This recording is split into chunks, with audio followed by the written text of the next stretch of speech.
Madame Estelle Dotin. Il y a quelques semaines, Pascal Lointier m'a proposé de participer à cette conférence aujourd'hui. Et puis alors j'étais un peu en peine parce que les finances, c'est pas trop mon domaine. Je suis psychologue clinicienne. Je me disais, mais qu'est-ce que je vais bien pouvoir lui dire, enfin vous dire. Et puis j'avais cette idée qui me trottait en tête. Et puis je prends le bus en bas de chez moi, je m'assois et dans le bus, j'entends deux adolescents discuter. Et il y en avait un qui expliquait, et il n'était pas peu fier d'expliquer à son petit copain que tous les mercredis, quand il travaille dans la boulangerie de sa mère, pour les grosses sommes, en fait, quand il rend la monnaie aux clientes, il garde 10 ou 20 centimes. Ça passe inaperçu en petite monnaie, et comme ça, l'affaire est dans le sac. Alors moi, j'étais là, je dis d'accord, bravo. Quelle ne fut pas ma surprise quand on est descendu du bus de tomber nez à nez avec Jonathan, 12 ans, le fils de ma boulangère. Alors là, j'ai commencé. Donc une fois la vexation passée, je me suis dit, quand même, c'est un petit peu fort. Et puis alors en ce moment, j'entends quand même parler de vol pas mal de fois. Et je me suis dit, mais bon, qu'est-ce que c'est le devenir de ce gamin, là, 12 ans, 10, 20 centimes tous les mercredis, à la fin de l'année, dites donc, ça fait un petit pactole. Et puis je me suis dit, est-ce que ça va donner un Madoff, un Kerviel, on ne sait pas, ou est-ce que ça va donner un grand financier, allez savoir. Donc j'étais en train de me poser cette question, puis je me suis dit, non, je pense qu'il n'y a pas vraiment de lien. Et puis tout compte fait, en y réfléchissant bien, je me suis dit que si, parce que quand on regarde le problème de la fraude fiscale de plus près, peu importe l'échelle de la fraude, elle n'apparaît avant tout que dans l'esprit d'une seule personne. Alors le vieil adage qui vole un œuf vole un bœuf, peut-être. Toujours est-il que moi, en ce qui me concerne, quand je réfléchis à la question du vol, c'est pas l'échelle. C'est pas parce que on vole 100 millions de dollars ou d'euros qu'on est différemment organisé d'un petit gamin qui va voler 10 ou 20 euros par semaine. Derrière cette question de la fraude fiscale, ce qu'il y a, c'est surtout une personne, et c'est ce qu'on évoquait tout à l'heure, c'est ce que vous disiez très clairement, qu'est-ce qui se passe dans la tête en termes criminologiques, qu'est-ce qui se passe dans la tête de cette personne qui va voler. Alors, donc, moi, je suis psychologue clinicienne, donc je vais évoquer avec vous des notions psychologiques, puisque c'est mon orientation, et puis c'est comme ça que moi je comprends le vol. Alors, avant toute chose, je suis quand même allée voir ce que ça voulait dire dans le dictionnaire la fraude.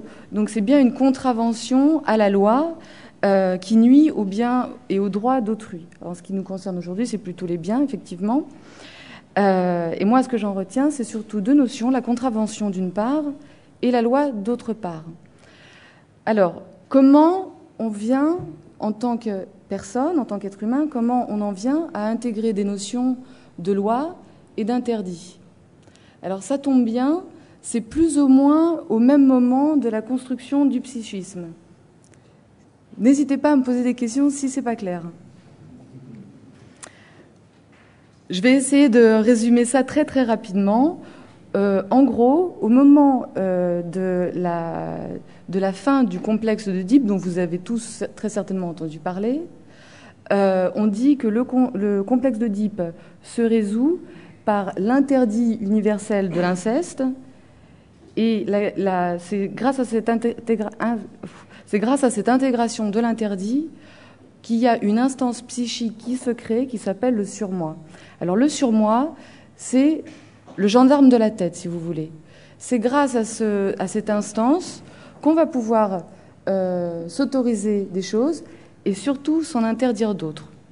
On ne va pas taper sur les gens qui nous embêtent, on respecte le code de la route et surtout, on ne franchit pas les interdits que la société nous impose. En gros, une personne qui a un surmoi à peu près bien constitué va être plutôt du côté de l'interdit et va plutôt pas être la personne qu'on va retrouver à voler ou à franchir les limites qu'impose la loi étatique. Alors, l'interdit en termes de fraude et en termes de vie, tout simplement, c'est une notion très importante parce que ça va être la digue de contention qui contient quoi? Mais la pulsion. C'est ce que vous disiez tout à fait tout à l'heure au niveau de la tentation. Alors la tentation, selon la manière dont on est organisé, elle va être plus ou moins forte. Et quand, si vous voulez, le surmoi, c'est une digue, la pulsion, elle est derrière, ce sont des mouvements psychiques inconscients qui va pousser comme ça. Quand on est bien surmoïsé, ça tient. Quand on n'est pas bien surmoïsé, ça passe à travers. Et là, il y a un passage à l'acte. Et là, ça bascule. D'accord?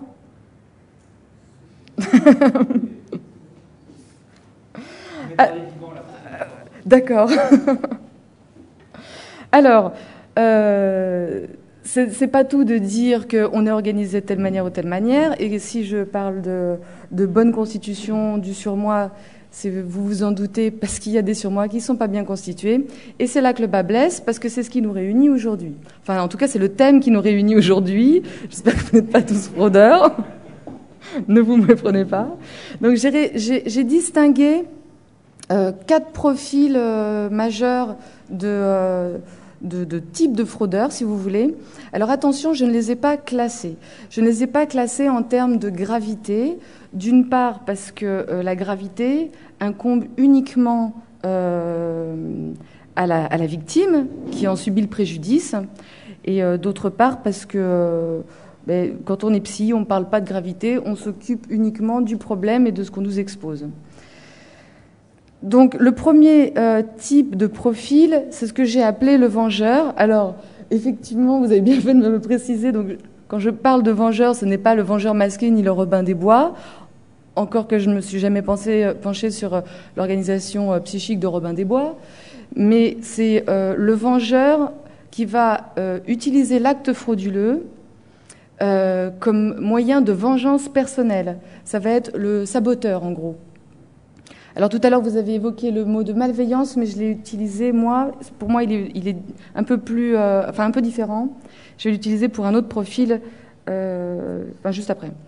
Donc ce vengeur, comment il est organisé? Le vengeur, c'est quelqu'un, en termes psychiques et d'organisation psychique, qui a un surmoi qui n'est pas super bien fabriqué et qui n'est pas du coup très efficace. Alors lui, ça va plutôt pas mal et il est plutôt pas dangereux tant qu'on l'embête pas.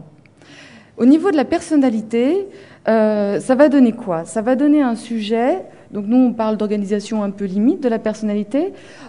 En termes de manifestation, ça va donner un sujet qui va être hyper susceptible, qui va présenter une certaine fragilité narcissique, qui va être assez sensible à la critique et surtout qui va avoir des relations, des difficultés au niveau des relations interpersonnelles.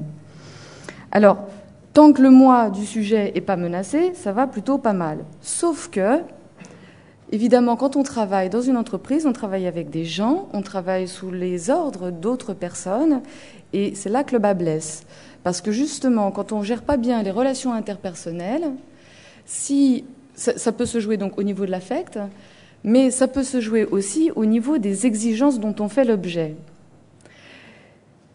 Si l'individu ressent une exigence comme trop forte à son égard, il peut se sentir effracté et il peut mal réagir.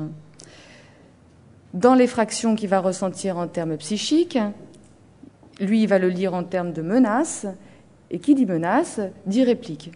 Et là, la réplique, quand on se sent lésé et qu'on ne sait pas gérer les conflits, enfin les relations interpersonnelles, donc les conflits, eh ben, on se venge de manière détournée. Donc c'est l'exemple tout à l'heure que vous évoquiez, enfin sur votre PowerPoint, du directeur qui est licencié et qui va, avant son départ, soit détruire des données, soit partir avec. Ça peut être aussi d'une manière beaucoup plus courante, commune en tout cas, dans un contexte de vente. Imaginez un magasin, des vendeuses qui travaillent en groupe dans des conditions assez difficiles, qui ont des horaires pas très sympas, puis qui sont tout le temps debout. La période des soldes, avec un patron qui va leur demander d'arriver un petit peu avant et puis de partir un petit peu après, avec une journée qui ressemble à une guerre civile. Effectivement, les vendeuses, elles sont éprouvées, elles sont fatiguées, et le patron n'augmente pas la paye pour autant. Là, il y a un sentiment de lèse qui est insupportable pour la personne. Donc, une fois, ça va. Quand il y a des soldes 2 fois par an et que ça dure 4 semaines, c'est compliqué. La personne qui se sent lésée, qu'est-ce qu'elle va faire ? Eh ben, elle va frauder. Comment on fraude ? Eh ben, tout simplement, on prend des étiquettes de solde, on modifie le pourcentage, on attend que quelqu'un paye en liquide et on empoche la différence. Donc là, la personne vraiment lésée dans la réalité commune, ça va être la cliente et le patron. Mais la personne qui fraude n'a pas l'intention de faire du mal à la cliente. C'est plutôt le patron qu'elle veut atteindre. Vous voyez ? Mais là, comme il y a une difficulté à gérer le conflit, il va être détourné et avec une seule action, on va atteindre plusieurs personnes. Alors, au niveau de l'entreprise, la difficulté, c'est que ce profil-là est quand même assez difficile à détecter parce que, encore une fois, ça va plutôt pas mal tant que ça va. Et puis, on ne peut pas anticiper. On ne peut pas prévoir la pulsion. Il y a peut-être au niveau, si vous voulez, ce qui est un indicateur, mais alors il faut quand même avoir des sacrées capacités d'observation, puis être toujours très très près des gens, c'est peut-être observer la résistance au stress et la résistance de l'individu sous pression, sa capacité à gérer les émotions, le stress et surtout la frustration. Donc voilà pour le premier profil. Le deuxième profil, je l'ai appelé donc le malveillant. C'est l'individu qui va utiliser l'acte frauduleux comme acte de malveillance délibéré.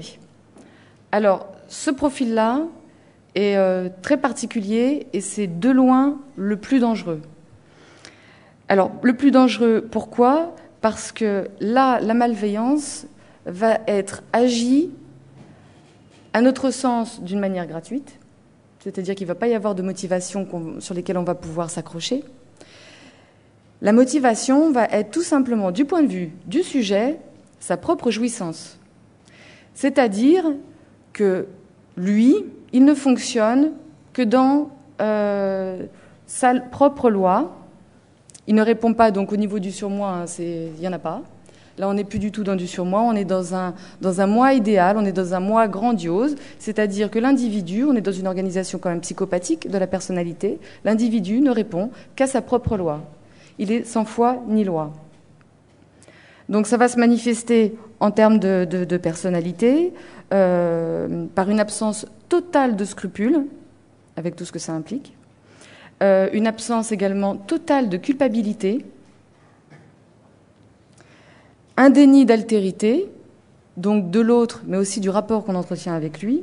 Et ça va même plus loin, c'est que bien souvent, comme l'autre est utilisé, il est réduit à juste la nécessité, on dit que l'autre est chosifié. Et un autre trait de la personnalité, qu'on ne voit pas tout de suite, mais qui est quand même bien là, c'est la mégalomanie, qui est tout à fait cohérente avec l'idée que le sujet a de lui-même, de ce moi grandiose et absolument parfait et infaillible. Alors, la personne donc, est animée par une rage de réussir, coûte que coûte, et à n'importe quel prix. Alors, en plus, faut quand même savoir que ces personnes-là sont très, très, très bien adaptées socialement. Ils sont hyper adaptés socialement. Ils ont des techniques très efficaces. Et souvent, socialement, ils réussissent très bien, puisqu'ils n'ont aucun scrupule et qu'au niveau des moyens, ils en ont. Alors, encore une fois, le malveillant, lui, la différence par rapport au vengeur, c'est que lui, il ne dit pas « la fin justifie les moyens ». Le revanchard, il peut dire « bah oui, mais bon, je me sens lésé, donc voilà, il est bien mérité », ou alors il l'a pas volé. Alors que le malveillant ne raisonne jamais comme ça. Il ne dit pas que la fin justifie les moyens parce que le malveillant ne se justifie jamais. Il ne fonctionne que pour lui et par lui-même. Alors, au niveau de la personnalité, donc une hyperassurance, il va y avoir des techniques, des stratégies très bien huilées et très effectives. avec beaucoup de séduction dans un premier temps afin d'être embauchés. Ce sont des gens qui sont intelligents, donc ils ont aussi les capacités techniques d'être embauchés. Ça va être des gens qui vont sympathiser, qui vont être très affables, qui vont être connus, reconnus, qui vont avoir qui vont dégager un tel magnétisme que les personnes qui vont travailler avec seront plutôt flattées d'être appréciées par une personne comme ça. Alors effectivement, au moment où il va y avoir tromperie, là, ça ne va pas être pareil. Donc la fraude, pour un individu malveillant organisé comme ça, n'est pas un but en soi. Elle va être agie, certes, mais elle s'inscrit plutôt dans une stratégie mégalomaniaque délirante. C'est-à-dire que la fraude va être utilisée pour accéder à la prochaine étape. Et en général, pour accéder à quoi ? Eh bien, au poste le plus élevé de la hiérarchie. Alors, évidemment, pour y arriver, incriminer les autres, les écraser, ça pose aucun problème. Et puis, le moyen, outre la séduction, enfin, le moyen le plus global et le plus précis, le plus effectif, c'est tout simplement la manipulation. Manipulation mentale, bien évidemment, avant d'utiliser des manipulations de compte ou d'autres choses. Au niveau, alors ça j'ai souri quand j'ai vu sur le PowerPoint le directeur de Dubaï qui a été ensorcelé. Ben voilà, alors je peux pas vraiment me prononcer sur le fraudeur, mais c'est un peu comme ça parce que quand on entend les victimes qui sont prises en charge, parce que oui, ce que je ne dis pas, c'est que moi, en tant que psy, j'ai jamais affaire à eux. Ils viennent jamais voir les psys, bien évidemment. Puis ils se font jamais prendre, ou très très rarement. Mais quand on reçoit les victimes, elles sont dans un sale état. Hein. C'est-à-dire qu'il y a quand même un sentiment d'humiliation, d'avoir été utilisé, qui est cuisant et qui est particulièrement douloureux, dont il est vraiment difficile de se remettre. Et bien souvent, les victimes nous disent « Je ne sais pas comment j'ai pu me faire avoir, j'étais sous l'emprise de cette personne, c'est comme si j'avais été ensorcelée. » Donc, voilà. Au niveau de la somme qui est détournée ou qui est fraudée, là, on n'est pas du tout dans l'enrichissement personnel, ou un peu, mais ça va pas être ça va pas être vraiment pour un enrichissement personnel, mais plutôt pour que la somme va représenter en fait de manière proportionnelle une gratification. Le mégalomane délirant, il trouve ça tout à fait normal de valoir plusieurs milliards. C'est tout à fait cohérent dans son schéma. Donc forcément, il ne va pas s'amuser à frauder 100 ou 200 euros. Non, quelques milliards, c'est normal. Et ça va alimenter, surtout s'il y arrive, ça va alimenter son fantasme délirant de lui-même et de sa suprématie. Là où ça va être grandiose, c'est quand il y a des soupçons. Alors, les soupçons de fraude dans une entreprise qui ne sait pas encore qu'elle abrite en son sein un malveillant. Ah ben alors là, c'est systématique. Vous pouvez être sûr d'une chose, c'est que c'est le malveillant qui, dans les premiers, va se manifester pour enquêter, faire un travail de fond, parce que oui, l'entreprise lui tient à cœur, comme vous disiez, et que pour lui c'est important, et qui va coûte que coûte démasquer celui qui a volé à son entreprise. Alors ça, c'est un grand moment parce que là, ils sont dans un grand moment de jouissance. C'est le top de la manipulation et c'est le top de la toute-puissance. Donc ça, c'est parfait. Et évidemment, comme tout l'entourage est bien anesthésié parce qu'ils ont été bien séduits et ils ont été bien embourbés dans un truc relationnel poisseux, c'est très difficile de désigner quelqu'un que vous admirez un petit peu au fond de vous comme quelqu'un de coupable. Donc je ne vous raconte pas les longueurs d'avance que ces personnes-là ont au moment où un problème éclate. Alors, au niveau de la victime, bon, ben, elle n'a pas de profil particulier puisque ça pourrait être tout le monde. Ça peut être la pauvre secrétaire qui va produire des documents qu'on lui demande sans oser rien dire. Ça peut être le directeur, ça peut être la personne à l'accueil, ça peut être n'importe qui. Tout est bon à prendre. Et alors, en plus, quand il y en a qui résistent, c'est-à-dire qui résistent à la séduction, alors là, ça va pas du tout. Ça va pas du tout parce que le malveillant ne se vexe pas, le malveillant éclate dans des fureurs sans nom. Alors soit ça va être manifeste, s'il n'est pas très malin, ça va être manifeste, c'est-à-dire qu'il va, il va avoir une crise de colère dans l'entreprise, ce qui est plutôt pas judicieux, mais ou alors ça va être une colère, une fureur sourde, profonde, qui va générer rien d'autre que des moyens encore plus sophistiqués, encore plus aiguisés, afin de manipuler et d'obtenir encore et encore plus. Alors, en termes de difficultés pour l'entreprise, là, effectivement, c'est particulièrement difficilement décelable. J'évoquerai à la fin au niveau... j'ai fait une partie sur la prévention, point d'interrogation. Je pense que là, pour éviter ce problème... Il n'y a pas beaucoup de moyens, à part celui du recrutement, où là, il faut vraiment faire un recrutement psychologique très serré, parce qu'une fois que vous avez ça dans votre entreprise, c'est comme la gangrène, hein, on ne s'en débarrasse pas comme ça. En plus, si vraiment l'étau se resserre, ils vont plutôt démissionner pour ne pas essuyer la honte d'être renvoyés. Alors, ils n'ont pas accès à la culpabilité, ils ont à peine accès à la honte, hein, puisqu'ils arrivent toujours à l'anticiper.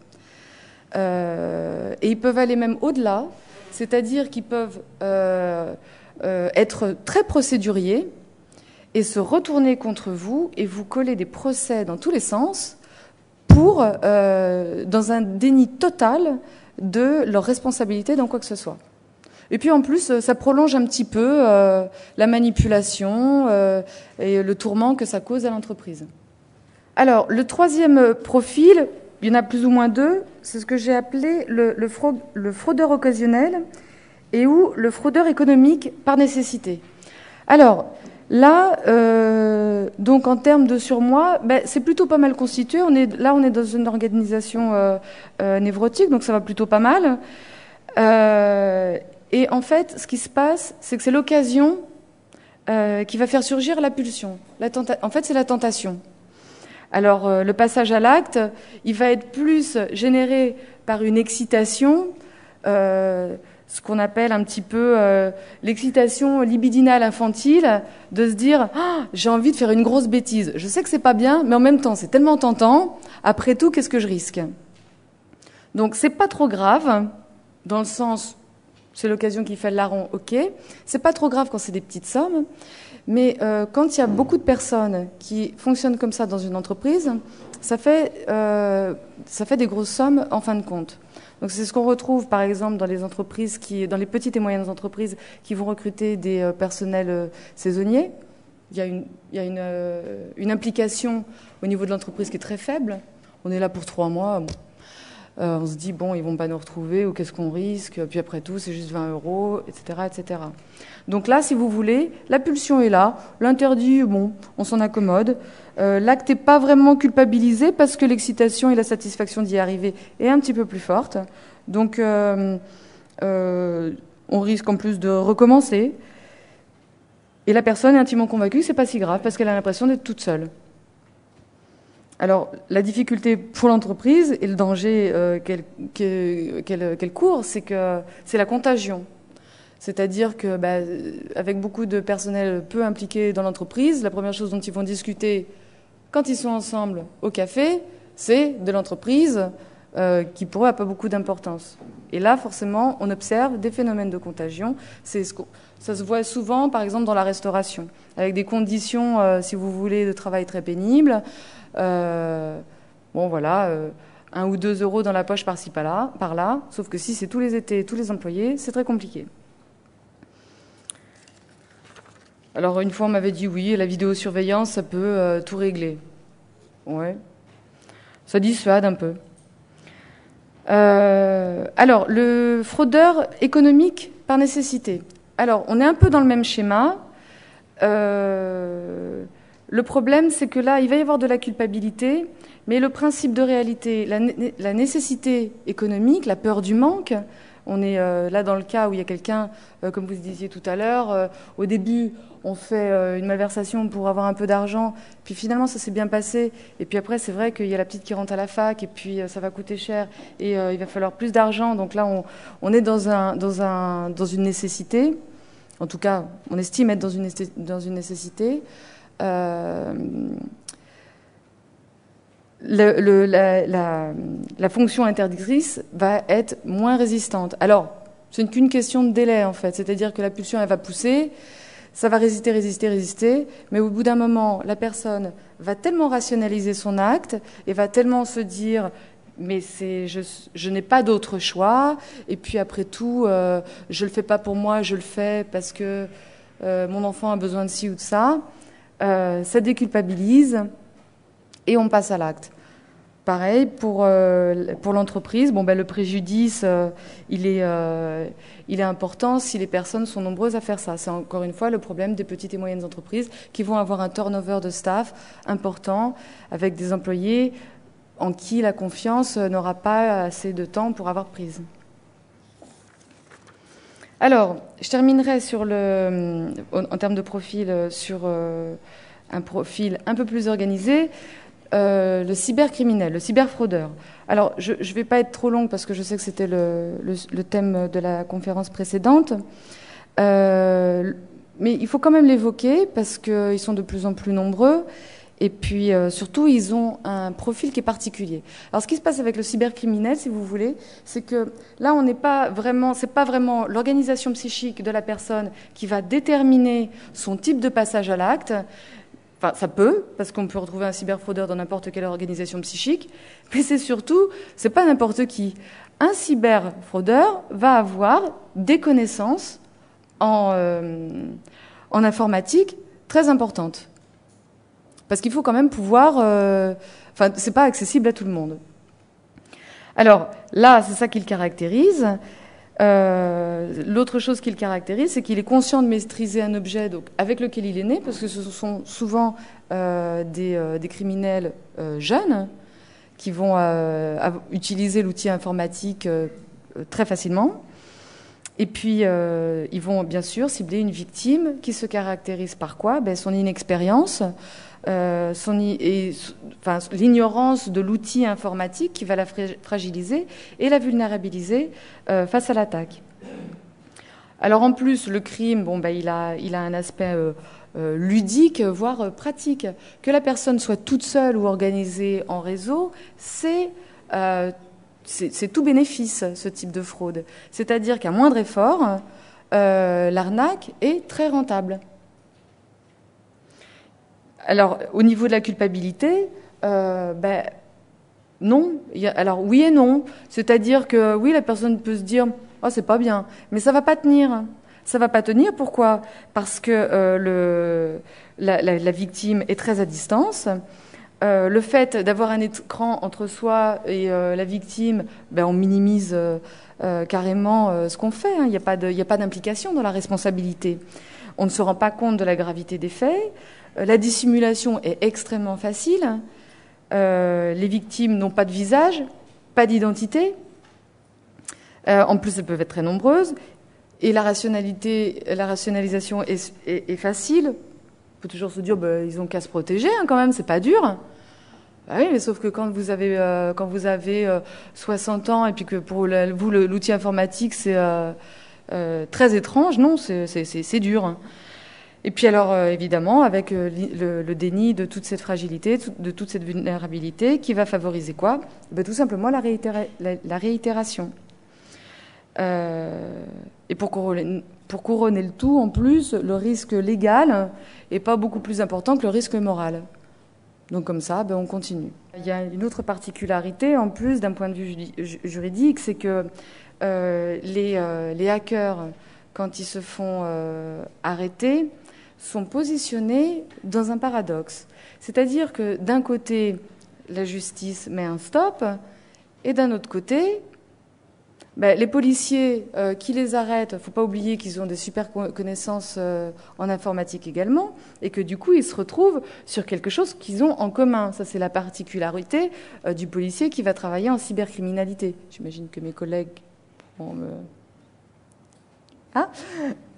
Alors que dans un autre type de criminalité, on n'a pas ça en commun. On n'a pas, j'espère que vous n'avez rien en commun avec un voleur de sac à main ou un tueur en série.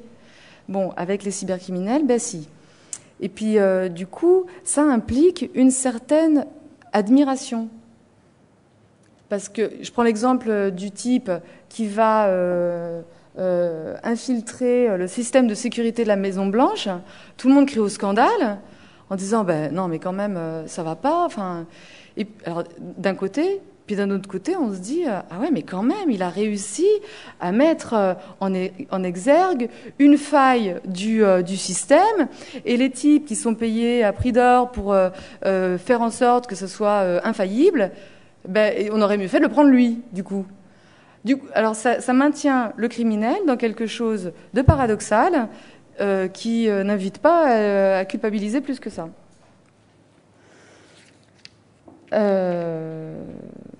Et il faut savoir donc que la particularité de ce criminel-là, c'est qu'il va vraiment être dans la sphère, la sphère informatique. C'est-à-dire que vous n'allez pas voir un adolescent, l'adolescent qui va voler des informations confidentielles, par exemple des informations bancaires, via son ordinateur, n'ira jamais, ça lui traverserait même pas l'idée d'aller fracturer la porte de quelqu'un et de voler chez les gens la carte bleue, les indications confidentielles, les informations confidentielles. Alors que dans la réalité, c'est un petit peu ça qui se passe. Alors au niveau de la victime, c'est extrêmement traumatisant. Parce que l'ordinateur qui est perçu maintenant comme un outil ludique, pratique, familial, est un véritable cheval de Troie. Et que l'agresseur... Mais il n'a pas de visage, on n'a rien vu venir, et quand bien même la police explique, on ne comprend rien. Et c'est difficile d'arriver à se protéger afin que ça ne se reproduise plus quand on n'a rien compris. Donc je pense que c'est un type de fraude qui a encore de beaux jours devant lui, malheureusement. Et puis alors la revendication de la victime, c'est compliqué parce que à qui se plaindre? Ok, il y a la police, mais quand on ne peut pas identifier l'agresseur, pour s'en remettre, en termes psychologiques, c'est très compliqué. Alors, au niveau de la prévention, point d'interrogation. Alors je me suis demandé, mais comment on fait pour prévenir ce genre d'individu de nuire? Mais c'est très compliqué parce qu'effectivement, il y a une diversité de profils qui se croisent entre eux. Et puis du coup, la prévention, c'est difficile. Alors en plus, si vous arrivez dans une entreprise et que la première chose qu'on vous dit, c'est que si on vous informe sur la prévention du risque de fraude interne dès votre embauche, c'est hyper inquiétant. C'est-à-dire que c'est à la fois inquiétant et légèrement persécutant. Parce qu'on se dit, mais... est-ce que c'est moi qu'on voit déjà comme un fraudeur ou est-ce que je suis en train de rentrer dans une entreprise qui est complètement gangrénée par la fraude? C'est super inquiétant. Donc, au niveau de la prévention en interne, c'est délicat. Alors, ce que j'ai évoqué tout à l'heure au niveau du recrutement, donc vous allez dire que je prêche pour ma paroisse. Oui. Mais en même temps, je pense vraiment que le recrutement psychologique est très important. Alors, les psychologues cliniciens sont formés pour ça, pour arriver à distinguer des profils psychologiques, vont pouvoir arriver, grâce à des tests et à des entretiens cliniques, déterminer la qualité de la pulsion et surtout la qualité de l'interdit et sa résistance face au stress et aux frustrations. Donc, adapter peut-être un recrutement adéquat pour des postes qui peuvent être stratégiques. Au niveau du management, alors, vous parliez d'éthique tout à l'heure. Oui, je pense que c'est effectivement important, et pas que dans la famille, mais aussi dans la sphère professionnelle. Le management humain est fondamental. Je pense que valoriser le travail, Enfin, on a vu, j'ai essayé de réfléchir dans le sens du facteur humain. On ne peut pas d'un côté dire il y a un facteur humain et d'un autre côté ne pas ne pas axer le management du côté de l'humain. Ça n'aurait pas de sens. Valoriser la communication en interne, valoriser de dire les choses, faire preuve de reconnaissance de n'importe quelle manière que ce soit, ça coûte pas grand-chose, et puis ça peut faire aussi beaucoup de bien à la personne qui travaille d'une part, et puis aussi prévenir certaines difficultés par la suite. Être accessible en termes de hiérarchie, avoir une porte ouverte, au propre comme au figuré, pour éviter, si vous voulez, une protection trop sévère. Le milieu de la finance véhicule une image d'austérité qui n'est plus cohérente, si vous voulez, et avec les produits sur lesquels vous travaillez et avec les mentalités, les politiques d'entreprise qui sont appliquées à l'heure actuelle. Être ouvert, ce n'est pas s'exposer, c'est au contraire se préparer et pouvoir anticiper et appréhender aussi les personnes avec qui on travaille. Moi, j'ai toujours appris qu'il valait mieux avoir, quitte à affronter quelqu'un, vaut mieux l'avoir en face de soi et savoir à qui on a affaire. Bon, avec des portes ouvertes, ça marche quand même beaucoup mieux. Alors, encourager le dialogue, oui, je ne vais pas vous dire le contraire, quand même. Au niveau de la formation, je suis tout à fait d'accord avec vous. Je pense que c'est important de laisser des intervenants externes, des consultants externes à l'entreprise, venir dans l'entreprise, faire des formations, faire des informations plutôt au sujet de la fraude fiscale. Si ça vient de quelqu'un en interne, ça peut brouiller les pistes, c'est pas très clair. Je pense que externaliser en termes d'information, c'est peut-être plutôt une bonne chose. Surtout que, comme vous le disiez tout à l'heure, les entreprises, mais même les employés des entreprises, quand ils sont victimes de fraude, ont un sentiment de culpabilité, un sentiment de défaillance, de se dire mince, je me suis fait avoir, ou alors zut, si j'ai été victime de ça, ça veut dire que j'ai pas fait bien mon boulot, mais en même temps je l'ai fait bien. Mon patron, qu'est-ce qu'il va dire? Et je vais encore me faire attraper parce que ça va retomber sur moi. Donc, pour éviter les questions de culpabilité, il faut parler des choses. Il faut mettre des mots sur les angoisses et sur les tabous. Certains tabous sont utiles, celui-là non, je pense pas. Alors, pour conclure, effectivement, c'est un problème majeur. Le problème de la fraude, c'est qu'elle est peu ou pas prévisible. Le passage à l'acte frauduleux, en plus, il est acté de différentes manières par différents individus qui ont des profils particuliers et des motivations conscientes et ou inconscientes qui sont difficilement anticipables. Quelque part, tant mieux, parce que si on pouvait tout prévoir, ce serait compliqué. On travaillerait avec des machines, mais bon. Je pense qu'on ne peut pas être dans l'utopie d'éradiquer le problème. Parce qu'on ne peut pas empêcher les êtres humains d'être comme ils sont avec leurs failles. Par contre, il est important de réfléchir à des moyens de réduire les fraudes de manière à ne plus en être victime. Donc voilà ce que je voulais vous dire sur la fraude fiscale. Quant à moi, pour me protéger de la fraude, j'ai tout simplement changé de boulangerie. Voilà. Je vous remercie pour votre attention. Oui, ça peut être assez sympa. Ils sont très proches en termes organisationnels. Le malveillant, enfin qui est donc organisé de manière psychopathique, il y aura pas de prise sur lui. Le vengeur, avec un bon management, on peut arriver à cadrer et à limiter les dégâts. Le psychopathe, non. La personne honnête va être la personne qui tient l'interdit, qui va y répondre et qui va qui ne va pas avoir besoin que la limite lui soit imposée de l'extérieur, mais qui va avoir donc cette instance bien internalisée et qui va pouvoir d'elle-même non seulement s'empêcher, si toutefois la pulsion jaillit, de passer à l'acte, ou la dénoncer si elle en est témoin. Alors peut-être juste une petite remarque sur cette question. D'un point de vue juridique, ça a effectivement un intérêt de mettre en place ce code, dans la mesure où ça permettra à l'employeur, s'il y a un dégât vis-à-vis d'un tiers, ce que l'on va appeler les dégâts collatéraux, au moins de dire ma responsabilité d'employeur n'est pas engagée du fait du comportement de ce salarié parce que j'avais averti et mis en place un certain nombre de choses. Oui. Donc c'est là où l'intérêt peut exister, alors certes peut-être pas d'un point de vue psychologique, mais en tout cas d'un point de vue responsabilité juridique de l'employeur. Mais je suis tout à fait d'accord avec vous, et la question psychologique ne fait pas l'économie de la question juridique. Et effectivement, oui, c'est important d'avoir des choses qui sont clairement posées de manière à pouvoir y faire référence. C'est ajouter un tiers, c'est mettre un tiers.